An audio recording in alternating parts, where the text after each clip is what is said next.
So hello everyone, welcome to my YouTube channel. నేను first time car review చేయడం జరుగుతుంది. ఇది సుజుకి ఎస్టీమ్ అనమాట కార్ నేము. ఇది వచ్చేసరికి 1298 cc.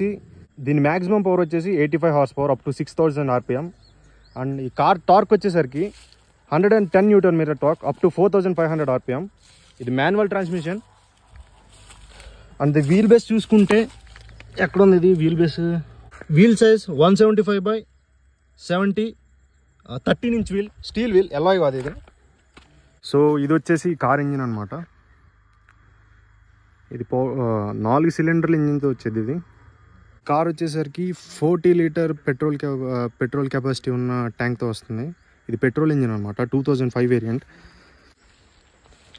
నేనైతే ఫస్ట్ టైం కార్ రివ్యూ చేస్తున్నాను. ఏమన్నా మిస్టేక్స్ చేసి ఉంటే నాకు కామెంట్ సెక్షన్లో చెప్పండి. నేను కూడా తెలుసుకొని నెక్స్ట్ టైం నుండి ప్రాపర్గా ఇంకా ఇంప్రూవ్ చేయడానికి ట్రై చేస్తాను. ఇది 360 degrees కార్ వ్యూ చూస్తున్నారు కదా.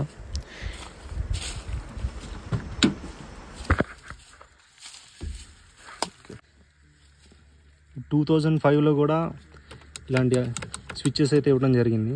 Wind lock, door lock. Only డ్రైవర్కి వరకే ఆటోమేటిక్ విండ్ అప్ ఇచ్చారు. అంటే ఇలా నొక్కగానే విండ్ అది పైకి వెళ్ళిపోద్ది విండో. మిగిలినవన్నీ మాన్యువల్ అనమాట. అన్నీ ఒకేసారి పైకి అయితే రావు విండోస్. చూస్తున్నారు కదా ఇంటీరియర్. ఇది కీ, కార్ కీ. దీంతో లాక్ చేసుకోవచ్చు, అన్లాక్ చేయొచ్చు.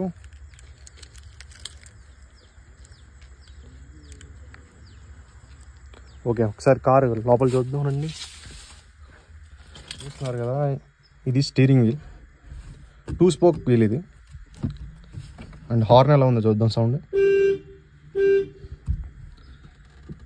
ఈ speedometer and RPM meter. Digital instrument cluster ఏం లేదు, ఎందుకంటే ఇది 2005 ఓల్డ్ మోడల్ కదా. ఇది వచ్చేసరికి ఏం లేదు, ఖాళీ డొల్ల. టికెట్ హోల్డర్, కానీ హోల్డింగ్కి ఏమీ లేదు. బట్ సన్షేడ్ నుండి కూడా డ్రైవింగ్ చేసేటప్పుడు యూజ్ అవుతుంది. దీంట్లో ఎయిర్ బ్యాగ్స్ అయ్యేమి ఉండవు. ఇక్కడైతే మిర్రర్ ఇచ్చారు ప్యాసింజర్ సైడ్, డ్రైవర్కి ఏమేమి లేదు, ఎందుకంటే చూసుకోడు కదా తోలేటప్పుడు. ఇవి లైట్స్, కీ ఇంకా ఆన్ లేదు కదా, అందుకే స్టార్ట్ అవుట్లా. బ్యాక్ సీట్ వచ్చేసరికి హెడ్ రెస్ట్ ఫిక్స్డ్ ఇచ్చారు, కానీ డ్రైవర్ అండ్ కో ప్యాసింజర్ మాత్రం హెడ్ రెస్ట్ అడ్జస్ట్ చేసుకోవచ్చు. ఈజీగా అయితే వెనకాల 3 కూర్చోవచ్చు, ఫ్రీగానే ఉంది, పర్లేదు.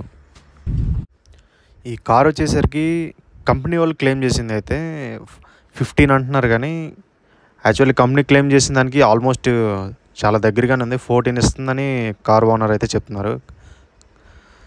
ఓకే, పర్లేదు. 14 అంటే నేను అడిగాను హైవేలోనా లేదంటే లోకల్గానంటే హైవేలో అంతా పర్టికులర్గా చెక్ చేయలేదు, కానీ యావరేజ్గా అయితే 14 kilometers అయితే ఇస్తుంది మైలేజ్ అని అయితే చెప్పారు. ఓకే, డీసెంట్ అయిన 14 మైలేజ్ అంటే పర్లేదు. అండ్ ఇంకో విషయం ఏంటంటే, నేను ఫస్ట్ టైం అనమాట పెట్రోల్ ఇంజిన్ కారు డ్రైవ్ చేయటం. నేను ఇంతకుముందు ప్రీవియస్గా డ్రైవ్ చేసిన కార్లన్నీ డీజిల్ ఇంజిన్. ఎక్స్పీరియన్స్ అయితే చాలా బాగుంది.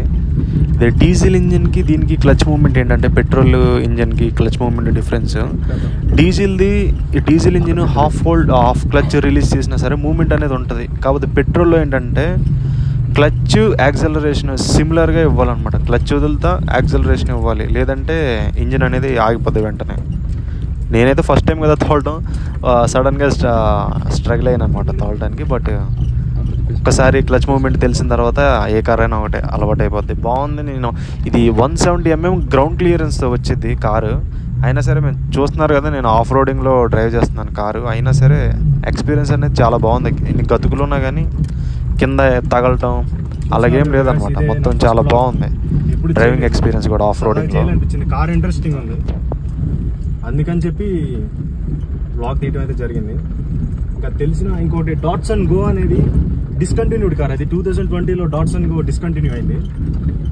అది మామూలుగా మనకి హ్యాండ్ బ్రేక్ ఇక్కడ ఉంటుంది కదా, దానికి ఇక్కడ ఉంటుంది అనమాట, ఎదురు ఉంటుంది. అది కూడా నేను తొందరలో తీసి పెడతాను. ఇలాగ ఇంట్రెస్టింగ్ కార్స్ ఏమైనా ఉంటే అలాంటి బ్లాగ్స్ కోసం please do like, please do share, please do subscribe. This is your fellow gamer lethal raw signing off. Bye bye.